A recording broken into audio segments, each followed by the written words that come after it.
నిలబడలేడు అన్నారు, గెలవలేరు అన్నారు. ఎంత తొక్కాలో అంత తొక్కే ప్రయత్నం చేశారు. బట్ వీటన్నింటికి ఒకేసారి సమాధానం ఇచ్చేశారు. కాంగ్రెస్ ని ఫామ్ లోకి తీసుకొచ్చి కూటమిని నడిపించగలను అని నిరూపించారు. So Rahul Gandhi next step ఏంటి? ప్రధాన ప్రతిపక్ష నాయకుడిగా ఎన్నుకుంటారా? కూటమి తరపున ప్రధాని అభ్యర్థి అని చెప్పేస్తారా? బీజేపీని ఢీకొడతారా అనే డౌట్స్ పటాపంచలు. గెలవకపోయినా ఓడించినంత పని చేశారు. ఒక్కడై కూటమిని నడిపించిన యువనేత, పార్టీని ఫామ్ లోకి తెచ్చిన రాహుల్ గాంధీ. ఫలితాల ముందు వరకు బీజేపీని ఢీకొట్టగలరా అనే సందేహించారంతా.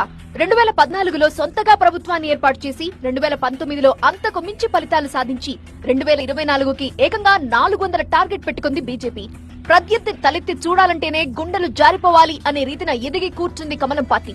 ప్రధానిగా మోదీ చరిష్మా అంతకంతకు పెరుగుతోంది. అయినా సరే కాంగ్రెస్ కూటమి అధికారానికి అడుగు దూరం వరకు రాగలిగిందంటే కారణం ఖచ్చితంగా రాహుల్ గాంధీనే.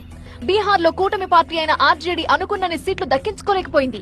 తెలంగాణలో 14 పైగా సీట్లొస్తాయని టార్గెట్ పెట్టుకుంటే 8 సీట్లు మాత్రమే వచ్చాయి. అదే సమయంలో ఏపీలో టీడీపీ కూటమికి ఏకంగా 21 సీట్లొచ్చాయి. ఈ 2-3 పరిణామాల వల్లే అధికారానికి అడుగు దూరంలో ఆగిపోయారు. కానీ